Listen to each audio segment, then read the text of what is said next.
This is my match preview for the West Ham versus Sheffield United game tomorrow.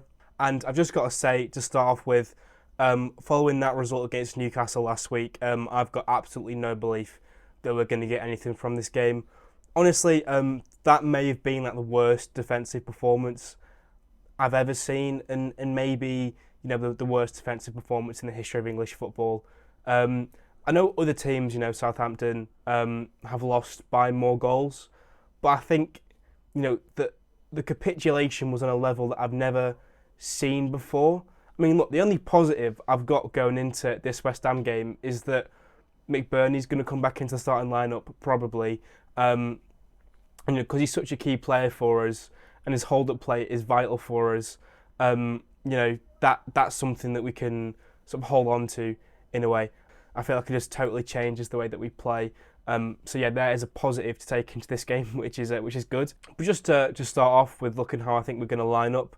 Obviously, Wes in goal, back three of Robinson, Egan, and Anel, and then wing backs of Luke Thomas and Jayden Bogle, and then a midfield of Sousa, Nord, and Hamer, and then two up top being McBurney and Archer. And then just talking about the lineup, I think there's definitely some areas in that where there's going to be some contention of who should start against West Ham. And I think it's very easy to say, following that Newcastle performance, that, so-and-so should never play again, and these sort of things, they need to be dropped. But, realistically, everyone in that game was shocking for the most part, and we don't really have the depth of top six teams or even, mid-table Premier League teams to be able to swap out our players. And at the end of the day, I think this lineup still gives us the best chance to get something from this game. The only potential changes I see would involve something like, Basham or Trusty coming in for, Anel or Egan.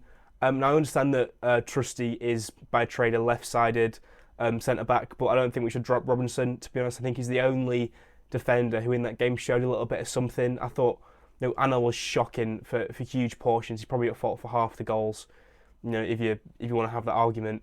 So yeah, I feel like Egan or Anel could get dropped for their shocking performances, abysmal performances, you could go as far to say. But yeah, like I said, I don't think that's a super likely thing to occur. I'm also not really sure about McAtee right now. I don't know if he's going to start. Obviously, he started against Spurs and started against Newcastle. But I feel like considering that we're going to be away from home at West Ham, we probably want a bit more defensive stability with Norwood.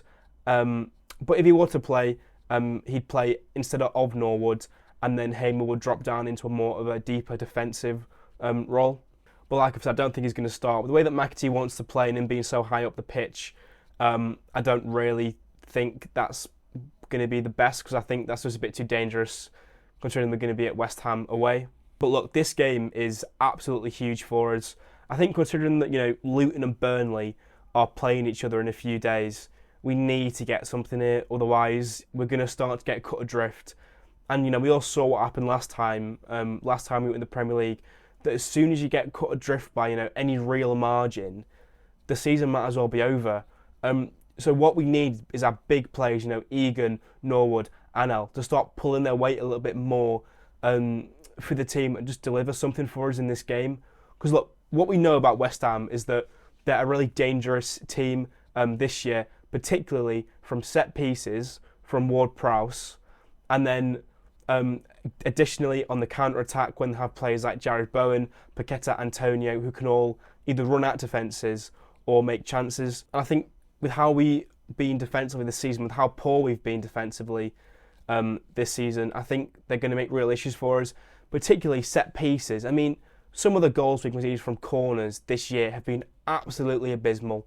Just the basics of defending not being done properly, people not marking their plays, people letting the ball bounce in the box. It's simple things that we keep getting wrong. And look, I believe this is probably Hecky's last chance, or second to last chance, to get a win this season. Look, there's a looming international break coming after another game after West Ham, right? And I would expect him to lose his job if he doesn't win here or win away at Fulham, or at least get 2 points, get 2 draws from these games. Because look, we need to get a reaction out of these players, and if Hecky isn't the man to do it, you have to get someone else. I think he did a very good job for us getting us up back into the Premier League, and he's, you know, yeah, he has done well considering, there's been a very small budget for him, and all these different things going on behind the scenes which he's had to deal with. But I don't know where we go from here. Clearly, he can't get a reaction. We're 3-0 down at half time, and he can't, make a shut up shot because he'd 5 other goals in that second half. I think if Wilder's in charge for the Newcastle game, even if we go 3 goals down, we don't lose by 8 at the end of the day. So yeah, I mean, I say this every week, but we just need to sort ourselves out defensively and then give ourselves that platform to go and counter clinically and effectively. And I do think we'll be fine. But obviously, that's much easier said than done, and I have no idea about coaching football. Now, to move on to score predictions, that sort of stuff, I'm not really sure. I think one of the few positives you can take from this game is that we probably won't concede 8 again, which is that's good. I mean, it's awful that after 5 games, 6 games, we're having to say one of the few positives we can take is that we're not going to lose by 8 goals again. But you take it, take the positives where you can. But look, I can see this game going one of 2 ways. I think either heads will have dropped, and players already think we're down and we're going to get absolutely pumped, or we put a great performance and we get a result at West Ham. Now, as a fan, I'm going to say we're going to win this game 1-0, which is absolutely ludicrous. And in reality, I think we'll lose 3-0. But you have to dream. You have to dream. There's no point supporting a football club if you're going into every game thinking you're going to lose. I'm going into every game thinking we're going to win. And it does mean I'm going to be wrong a lot. It means I'm going to be disappointed a lot. But it means that when we do win, it's going to be the best feeling in the world, even if that takes 18 games, which it probably will do at this rate.